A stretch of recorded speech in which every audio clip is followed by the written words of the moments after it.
Hello, hello. Welcome, everybody, to another episode of the Managed Partners Podcast. I'm Kevin Daisey, your host, also the founder of Array Digital. Today, I have a really cool guest and someone I've been chatting with for a little while now that kind of does something similar to what we do. He's in the marketing space, and so we're bringing him in here today to chat about strategy with your marketing for your law firms and give you some insight. So, Andrew, welcome to the show, and thanks for spending some time with us today. Thanks, Kevin.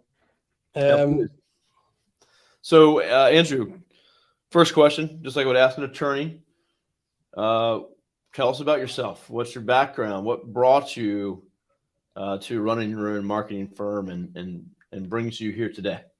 Sure. So it's been kind of a long road where I've been in marketing for a long time now, where I started out in e-commerce and those sort of areas, which are hyper competitive. You're always competing with Amazon or eBay or enormous players, and the margins are thin, but the feedback loops were quick. So you'd spend your money today and you'd know how much product you sold or didn't sell and which campaigns worked or didn't. And then in around 2016, I got involved with legal advertising. And then I found my way inside of Morgan & Morgan and was there for 3 years as their director of paid advertising. So I kind of jumped right into the deep end with legal advertising, got to spend a lot of money, find out what works, what doesn't for most types of cases, and really get visibility, and was really grateful for that opportunity. And then after about three and a half years, left to make my own agency with another partner who was there at the time, who was the director of engineering.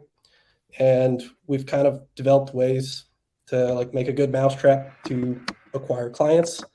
And with legal marketing, it's a little bit different than e-com, where most of the advice you'll get is geared towards selling products. But with services, where the feedback loops are slower, so are the learning curves, and a lot of times the advice out there is not great because most advertisers in the space don't go full loop to find out what works and doesn't.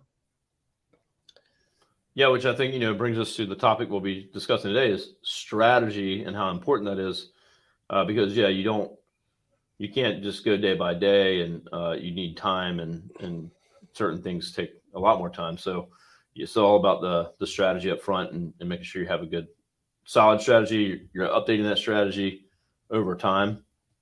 But that's super important. And so Andrew is Meanpug.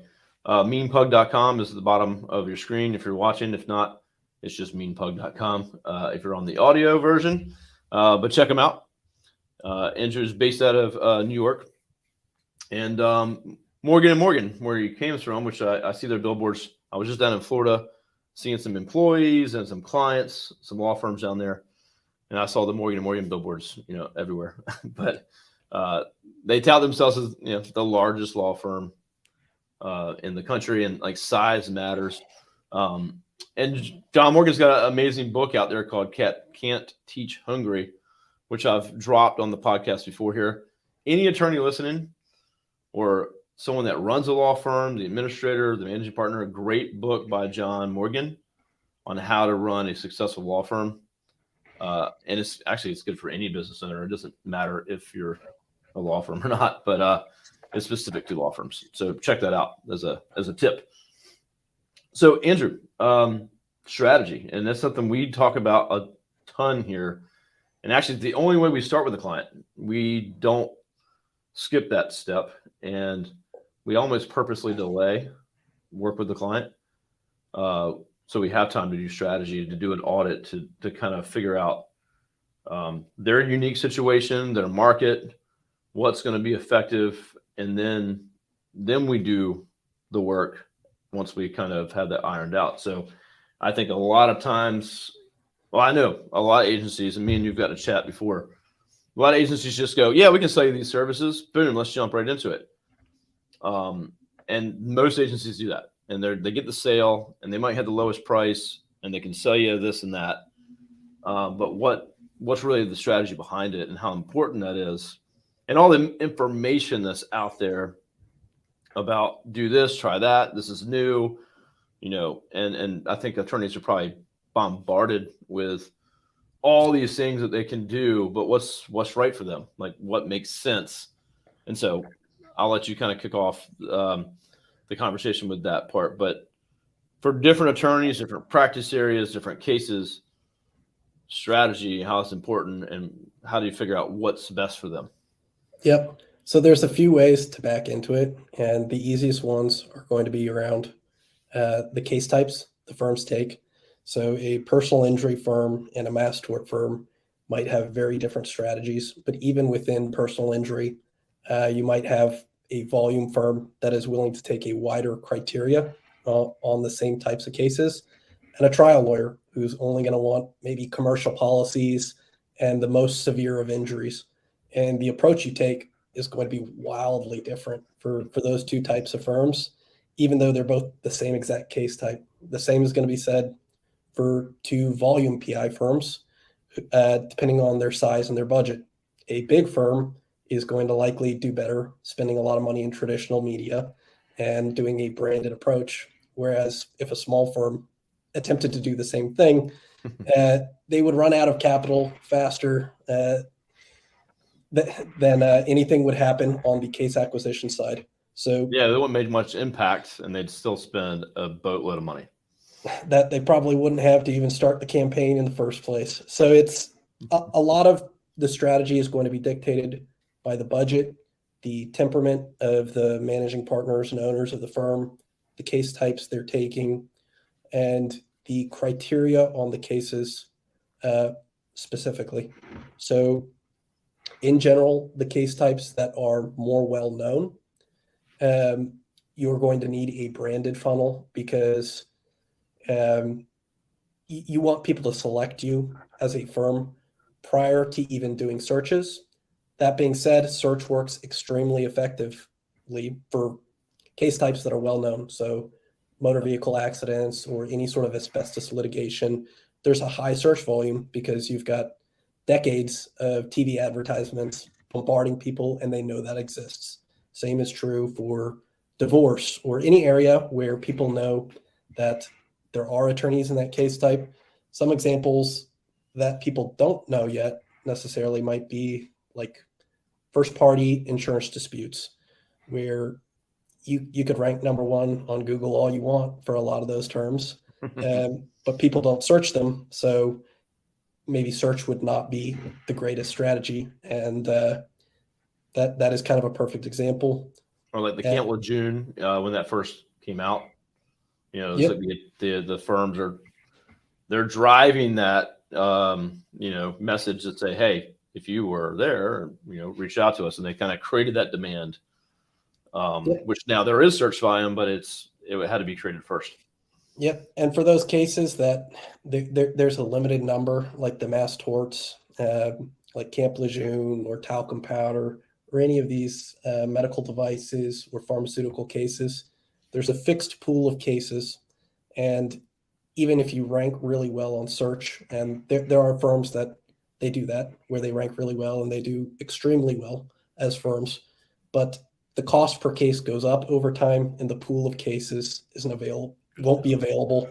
So a lot of it is like a first mover advantage and getting into the case early and making sure that you have a good criteria that's loose enough to sign people, but not strict enough where you turn people down who later on may have fit the criteria. So a lot of it is going to be timing too for cases that are going to have a limited pool of people. No, that's all good points there. And as far as back to the branding and way better if they already know about you before they do the search. That's amazing, right? Because then if you still show up in search, whether or not they search for your name, then they assign that. Oh, I've heard of them, and they assign that trust or that brand recognition. If you don't have that, then they're just you're just on the list. Hopefully, if you show up at all, so definitely makes a big impact if you've done those things and spent that time and energy. Versus someone that's like, hey, I just started my law firm, and I just want to show up number one for Google. Yeah, for one, there's a lot of work in that by itself. But you have to build the building blocks and have the right foundation for all this to work. For you to hire us, you can't just have none of that, ever started or in place or in a strategy or think, it doesn't matter. So really good point. So back to the another thing we were talking about backstage, right? Was maybe the different attorneys that may be tuning in right now. You got the attorneys that are established and they want to be very specific on what they want to go after. They're willing to put the time and strategy in to do the brand, and for us, it's the SEO content strategy that's going to take some time to build up and all that good stuff. Versus, I need phone calls today, and that's the spot we're in. And maybe we can talk about the different approaches that they could take if they're in that situation. Yep. So every type of marketing and advertising is going to have a timeline that you want to look at for the duration with which you should look at the return on investment. So SEO is something you're going to look at. The dollars you're putting in today are going to have impact for years. So the calculation for ROI is actually much more difficult. While some forms of advertising, if it is a direct response campaign, you're putting in dollars today and you'll know within 30 to 90 days how many cases you got, what's your cost per case. You're going to have a rough idea on the quality of case. So you'll back into an average fee income per case, and you'll be able to say, for every dollar I spent, I'm going to make $6 18 months from now when these cases resolve. In a lot of ways, that is the short-term investment where you're investing today to get money back 18 months from now when the cases resolve, and some of them will resolve sooner pre-lit. Then there's the medium term where, let's say, you're investing today in building your referral network. You're going out, you're going to events, you're going to all of these things that boost your reputation, and you're going to get referrals back from firms. A guy you talk to today might not even send you a referral for 6 months, but he's going to send you one in 6 months. He may send you one a year later. Maybe it goes to 2 or 3 or 4. Yeah. Yeah. So that relationship lasts a lifetime. So doing the correct calculations on ROI for that sort of marketing, again, is just much more difficult and is a more long-term approach. So if you looked at the calculation where you went to an event and it cost you $5,000 to go and you didn't get any cases that month, you're not going to look at it as wasted money. You're going to look at the connections you made from it, and you're going to back into different KPIs. And then there is the longest term, which is your brand. And a lot of things can go into brand. Part of that could be your website, having a really nice website and having differentiation on your website. Calculating the timeline on that, incredibly long. It might be 30 years from now where you're still reaping benefits of something you did today. The same thing is true of SEO, where the timelines are very long. So you don't want to hire an agency for a month for SEO and see whether or not your rankings did better. What Kevin or I or any other agency would do today is you're not going to see the impact immediately for a vast majority of things. There might be some UI changes on the site that improves conversion rate and you immediately see a pop, but the long-term benefits from SEO will be much more long-term. And the same can be true of some types of advertising. Some types of advertising aren't direct response, where you're not running an ad for Camp Lejeune and getting phone calls today. It is more of a branded approach. And there are a lot of really great examples of this, of attorneys having ads where they're with their family or with their dog, and they want you to get to know them as a person. The ROI and the impacts of that are much more long-term. And oftentimes it's a better investment than the direct response, but there is a smaller pool of people that can stomach the time durations required for an investment like that. Yeah, I think so that's a very good point. And yeah, I know, even as before I was in legal marketing, I know the firms in my region that everyone knows who they are. They've been pounding away at the long term for so long. Billboards everywhere, TV. You don't even need a lawyer, and they exist. And for a firm to be like, oh, I want that, they're spending hundreds of thousands a month consistently for 20, 30 years. Like, you can't just come in and say, let me do the same thing, unless you got some major investors, I guess. But so to understand what it really takes to be that, and do you want that? Can you afford that? You got to start where you can, and that's where, having a strategy, because you need some short term while you're also working on that long term. You don't, it's almost like, I use this analogy, Andrew, is I don't want to invest in crypto and I haven't put any money into my tax savings advantage things like 401k or like a Roth IRA. Like if I have a 401k with my company with matching, I want to fill that up first. You don't want to go on the short-term risky stuff and not have, the sure things set up. So it's really coming up with that. Okay, what do we need to do now to get your phone ringing to make those improvements? And then meanwhile, still have the funds to invest for the long term and make sure you're getting those long-term results. And hopefully maybe you can stop the short-term stuff, the ads, and maybe not have to put $1 in and get 2 back. So. Yeah, I think one of our clients says it best, where he wants a few base hits before he swings for a home run, and I think it's the right approach, where you have some investments. Part of your monthly budget is for short term, part is for the medium term, and part is long term.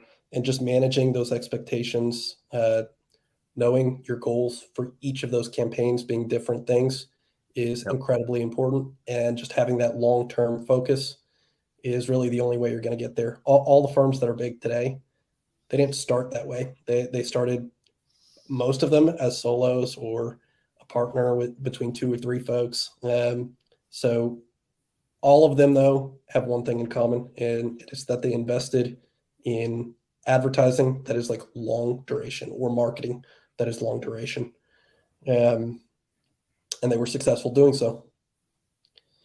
Yeah, 100%. I mean, that was a good way you put it there with the, I want some base hits first. And a lot of clients, a client might approach us. I'm sure they do the same to you, is that, they might not want to go all in with everything that we would suggest, but they want, let's see some success. Let's work in some of these areas first, and then we're more in, and we can pull more, put more investment into you guys. And that's totally reasonable to say, hey, let's maybe get a new site. Let's do some advertising. Let's do these things. And then we're willing to put more into this. And that's totally cool to have an agency prove themselves, to show that they're going to spend the time, they're committed to you. And it's going to be a good relationship before you go all in. But definitely going to, work on what Andrew just said. You want to have a little bit each of those things going, have different expectations for each, make sure you set goals, make sure the agency you're working with knows what those goals and strategies are, and that they're having, I think really too, like having those conversations like, hey, we sent you some leads, we see some leads. How were they? Were they the right leads? You said you wanted to grow your criminal defense side or in DUI, but then you just asked us to start working on, reckless driving stuff. Like, is the strategy changing? And sometimes attorneys will be like, oh, yeah, you're right. DUIs is our money. Okay, cool. Well, we're going to still focus on that unless you want to add something to the strategy. But so think about that kind of stuff as an attorney. Like, where's your money coming in? What do you want to focus on? What's in the strategy? And you want to stick to that strategy. And sometimes, like with ads, you can make a shift. Now we want to do this or that. But with your long-term stuff, it's really, that's a big shift to say, all right, well, now we just want to switch gears to something else. And you're like right in the middle of a big campaign that's going to take years to really get the impacts you want. So. Yep. And I think talking to the same points, where if you point to things that haven't worked, it's typically going to be a misalignment of strategy and goals, where your strategy might be long-term and branded, but the goal associated with it was like immediate cases, or something along the lines of a direct response campaign. So if that is what the client wants, you got to do direct response. If they want brand, you got to do brand. And the same thing is around timing, where I feel like there are a lot of firms that want to jump on the boat when cases are too late, and it is usually the case, and no one wants to jump when there's risk associated with the case. And in their mind, the cost per case will always be what they heard it at 10 years ago. And then when it is a late stage, lower risk tort, it's still in their mind that their friend was getting these for $1,000. But, in 2023, that same case that was $1,000 in 2017, it may be 2,000, 3,000, 4,000 today. So I think things that fail are typically a misalignment of strategy, poor timing. And then there's just also the concept of you want to start and measure bets small, typically for digital, where you can see if something is working. And if it's working, double down. If not, cut it and put your money somewhere good.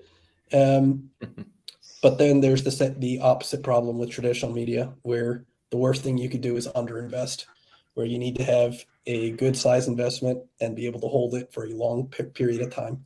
So as long as you're hiring people that have experience in legal marketing and legal advertising, and they're guiding you in the right way and showing you those time horizons you're going to need to hit and the expectations at each moment, as an attorney, you're going to have a better approach. And I think the way you were talking as like an analogy to an investment is the right way, where there's going to be some things that are long-term value investments, and there are others that are more cyclical or more risky, or you just have to know exactly what you're getting into if that's the play you want to make.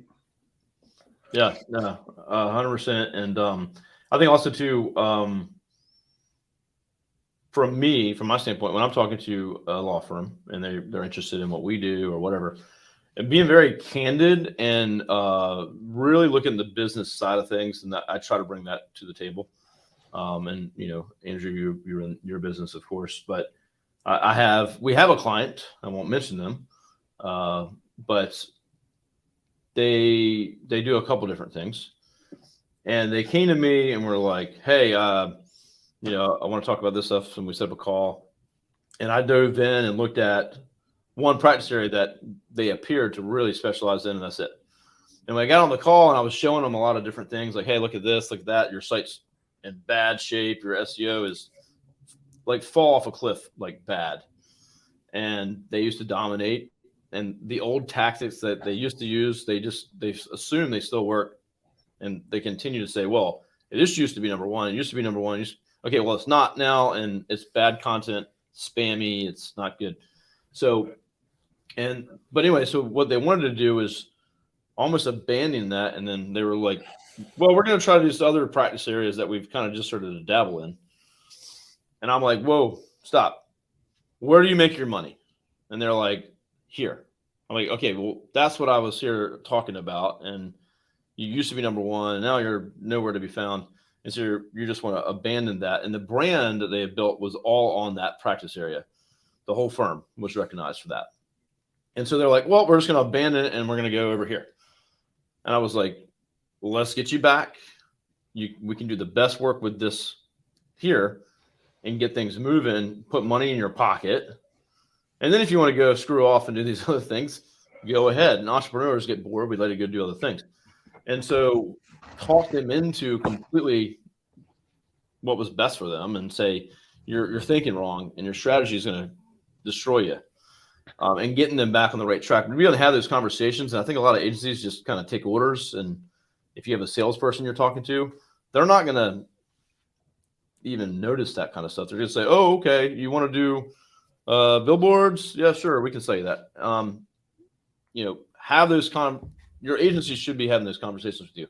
Why are you doing this? Is this the best thing for you? And then we can put together a strategy that would make the most sense. So I don't know if you see that kind of stuff at all, Andrew, but as entrepreneurs and attorneys that run firms we like to say squirrel and go different directions and try other things and take the focus off really what brings in the bacon, if you will. Yeah, I could say we were similar when we first launched an agency. We went in every direction possible. We were full service, serving every type of client. And now we've focused primarily, actually completely on legal. And that served us really, really well, where we do better work in legal. We understand the vertical very well. We were in-house the largest spenders at the time when we were doing it. We've created a lot of process around it. So focusing in was probably the largest thing for us in terms of doing better work, being successful, having happier clients, and just an all-around win. So I think the same is true for a lot of attorneys, where they look at their buddy's firm and the grass is always greener with a different case type. And you don't see a lot of the risk associated with it and the opportunity cost of pulling away from it. So it's all of the case types that look shiny today at some point weren't, and you're seeing it at the tail end of the cycle because you're seeing the success from the long-term inputs that all the folks did for half a decade prior to everyone jumping into it now. So I think you're 100% right about that. Yeah, it's and again, as entrepreneurs, that's just kind of how we operate, and that it's the boring, mundane, day-to-day, same stuff over and over again that really is what gets us where we want to go. It's just not as exciting sometimes over time, but yeah, 100% right. If you're seeing what someone else is doing, or Bitcoin, 3 years after it came out, you're like, oh, I'm going to invest in that. Well, you missed the freaking boat. Find something else. But all the people that are investing at the top of these things and at the top of torts, they're going to lose. They're going to lose doing it. So I think that's a perfect analogy, and that's when most people are interested when they see the highs. Yeah, and I love to. We have some firms that like kind of hyper niche, which is you obviously have the firms that have like 20 or 30. I got one with like 50 practice areas, like just.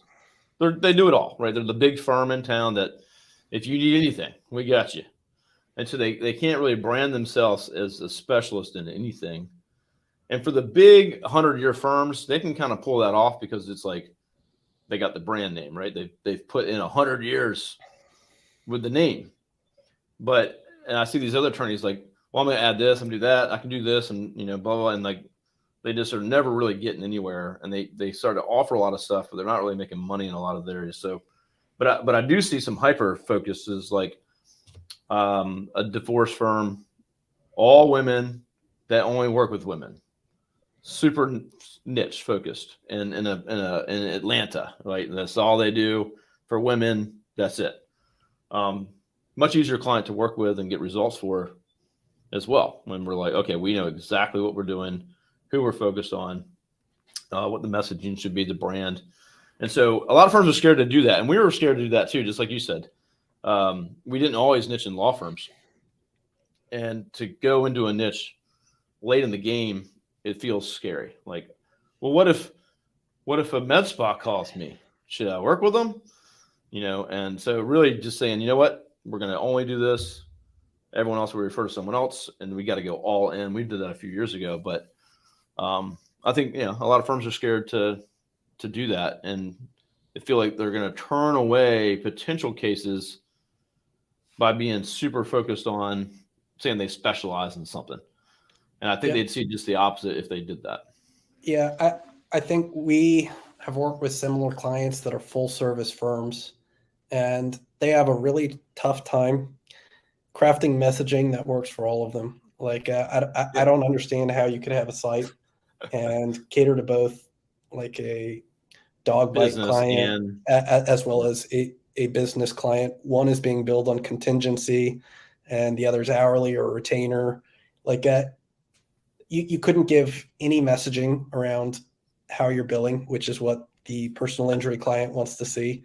And you can't make it look all high touch and fancy, which is what the business litigation client's going to want to see. So you run into big issues. And I've seen some firms create separate sites where their contingency business is over here. But then as a firm, they start running into conflict issues where they have someone as a client and then someone reaching out as a potential plaintiff against that client that would be the defendant. So they can't even take the case. So it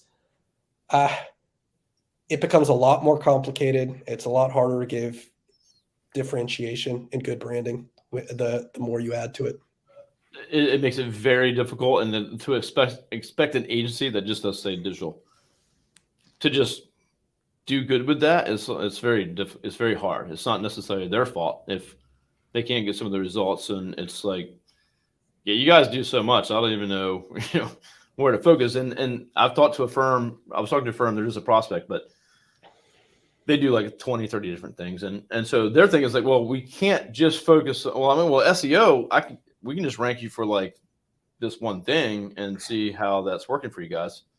And like, oh, well, the other partners are gonna be super mad because they're not getting work on their stuff. And so you can't even focus on one thing. And I'm like, well, it's not like you're marketing that you do this one thing, because with search, you only show up for that when someone's searching for it. So it's not like you're rebranding or telling the world.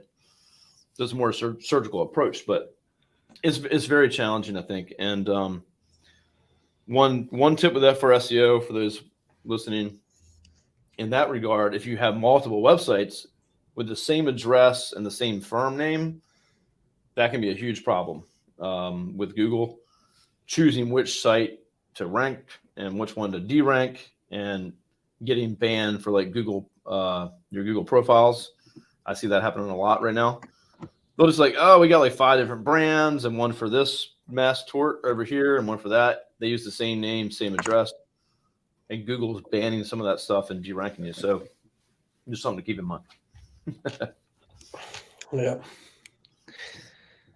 Yeah. So all good stuff, man. I appreciate you sharing your perspective. We obviously see eye to eye on a lot of this stuff. So, just appreciate you sharing, and hopefully everyone has some takeaways. Look at strategy, think about long term. You can look at the short term things as well and try those out and make adjustments. But just make sure you have someone that's in it for the long term. If the ads aren't working or this isn't working, that we can pull that out. Actually, meet with the client next week. This thing's not working. Let's re-strategize, pivot, and see what's going to work best for you. But just partner with someone that's got that long-term vision for your firm and can work through that with you is super important. Yep. Well, all that makes sense. And I think one thing to note is that most agencies are going to give strategies and consultations for free. So you could go get a bunch of different perspectives from people who this is what they do all day long. Some of them might be good, some might be bad, but at least you'll be exposed to seeing at least the differing opinions out there. And it's all like at your fingertips. Agencies are always happy to talk to more people about their proposal for what they'd do with your brand. And ultimately, it's up to the founding partners and the stakeholders for how they want to invest in their company. So there's definitely no shortage of people willing to give you their perspective. No, absolutely. There's tons of good agencies out there and people that help out. So, and if you're small starting out, there's different levels. You can freelancers or other people to help you out. So just,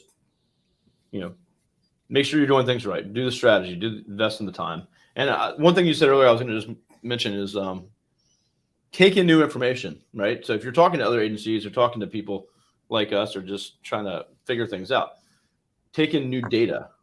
You mentioned, Andrew, like there's attorneys that are like, they hold on to what they heard 10 years ago and they still expect that today. Take in new data, really understand, especially if you have a practice area that you specialize in, understand where it's at in your market, and not just anywhere, but in your market. So if you're in New York versus the middle of Kentucky, that's going to be different for you with what you're doing. So just take in new information, understand, and that way you have the best information going forward when you're expecting ROI and results, that you're not just using old information and then jumping from one agency to the next because they didn't do what you wanted them to do.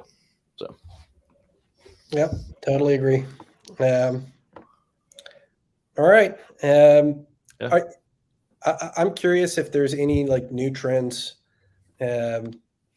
or anything you're seeing that's working well that you feel that there's a first mover advantage on for firms these days? Is there anything you're seeing? So you say like first movers, like for mass tort, or for like different tactics and things like that? I was speaking more on the tactics side, where Sure. like you thought of something creative and it's so far been like a cool project. So I mean, obviously, we play strongly in SEO side, so content development and things like that. What we've seen a lot, well, and we do Google ads and stuff like that as well. But I know for sure the last month or two, I don't know if you've seen this thing with Google ads specifically. This is one thing that's been down, a trend down, but cost has been up and leads have been down across the board that we've seen from the last month or so. There's a good article actually I just shared with my team internally. I'm not sure if you've seen that, but that's been something where we've seen just a difference in that. As far as on the SEO side, for us, it's really the content shift and some of the new Google updates, strongly focused on the helpful, it's called the helpful content update from Google. And so how your content is written and how an SEO company might write your content. Usually you'll look at it and be like, oh, it's not even legible. It's repetitive and it's just long-winded and stuff like that. Well, Google's looking at that saying, hey, that's not that helpful to the user. And so writing really just good content that's explaining things and it's easy to follow. It's got graphics, infographics, things like that. We are really seeing stuff rank quickly, featured snippets being like the #1 spots. And so in major markets, we're seeing pretty quick results compared to what we have been seeing. And so look at your content, look at your page. If it says DUI attorney like 10 times and all the headings and stuff like that, well, that's spammy content and Google's going to de-rank that very quickly. So I think there's a lot of opportunities for sites, law firms to look at some of their top service pages and things like that, evaluate that, because a lot of people are getting de-ranked and you have a good opportunity to take some of those spots. The other thing is with your Google business profile, we've been able to get some results within a month for clients in major markets to be first, second, or third, which produces a ton of activity, phone calls, not even from your website, but just straight from your business profile. So really having a look at that, how it's been set up. Have you even touched it in years? The citations to that. So there's a lot of things like that we've been able to see some really quick movement on. But as far as other things, what have you seen on kind of what you guys specialize in? So talking around a similar topic, we've been playing a lot recently with tooling that is going to make the process easier on our content team. So we've been playing with the AI tooling that makes changing images better. So you could take images you've taken or even stock images and change it so it's unique for that particular site. So you're not seeing agencies rip all the same stock photography and one website look like another. So that is one change we thought. It's hard to get the firm to always have new photos or go take them. So exactly. So and then the cost associated with all new custom photographies sometimes just out of the budget for most smaller and mid-sized firms. So that has been one interesting angle. We've been playing a lot with text-to-speech tooling on the site so that we can convert the pages to have listening capability. So we're building in widgets like that. It's not easy to see whether those things have an immediate impact on SEO or something like that, but we just find them cool and interesting as a team to do. Where I feel like in the coming months, there's going to be a lot of tool sets like that help enable agencies to produce more faster for their clients. So the end beneficiaries are going to be the firms, where the agencies, it's going to make life easier, but the firms that are working with good agencies are going to inevitably get higher quality work. Yeah. So one of the big things that we get a lot of questions on, and something we got ahead of pretty quickly, is AI. So like ChatGPT producing content, right? I just use ChatGPT. I can produce content, and that could be my SEO. So we've done a ton of research internally. Okay, what does that mean? What does that look like? What does Google think of that? And so we put together an article that went live like 2 weeks ago. So if you Google AI content for law firms, I think we're the number one. But it's kind of you can do it, you can use it, but there's a certain way you want to use it. There's a certain process you need to kind of take that content through. You can't just copy paste, and you might get some ranking, and then you're going to get a straight fall off at some point. And Yeah, then your whole website can be in jeopardy if you just copy paste AI content. But there's a way that it can be used and speed up a lot of the processes, and so that's something that we're strongly investing in and looking at as well. It's going to be really interesting to see how Google ends up policing AI produced things, because it's going to be very difficult to do that. It is. They've already put out in their last update about it. And you can tell it's difficult for them, because at first they're like, oh yeah, we're gonna ban that and blah blah. The new update is like, well, you can use it, but you need to have some human touch to it.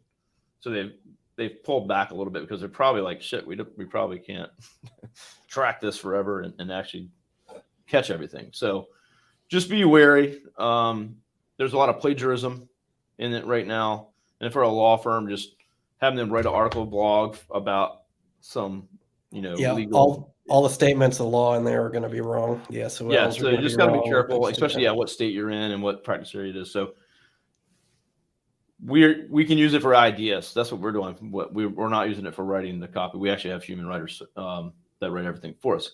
But we're able to use it as leverage and to speed things up, produce ideas, meta descriptions. There's all kinds of useful tools we can do, and we'll see where that goes. But yeah, I'm glad you brought that up. It's going to be interesting to see in the next couple of years to see how fast it progresses. So, yep, I think it's definitely going to have a biggest impact on the tooling that is like third-party SaaS products that are going to make a lot of tooling for agencies and advertisers around these things. Absolutely. It's sky's the limit, I think, at this point. Well, Andrew, thanks so much. I know we both have some things to get to, but I appreciate you sharing. Great conversation. Everyone out there, hope you got some good takeaways. Strategy, plan, track these things. Make sure you're getting the ROI, but also have a good understanding of what Andrew was saying is what's long-term, what's kind of the medium, and what's short-term, and make sure you're looking for the right results in those. If you need any of our help, obviously reach out. You got Meanpug.com. You can check out Andrew's agency and what they're all about. Of course, if you want to check out the podcast, we have, almost 300 episodes of all kinds of great content. This episode will, of course, be included in there. But you can go to Array. This is array.com or arraydigital.com. That'll forward to it to check out all that good content, anything else like that you need. And if you need anything from me, please reach out. Any questions about marketing, contact with Andrew, let me know, and I'll make that happen. Andrew, anything else? No, it's been a pleasure. Thanks for chatting, Kevin. Hey, yes, sir. Thanks for joining me. You can stay on. We'll talk backstage. Everyone else, have a great day and go grow your law firms. We'll see you soon.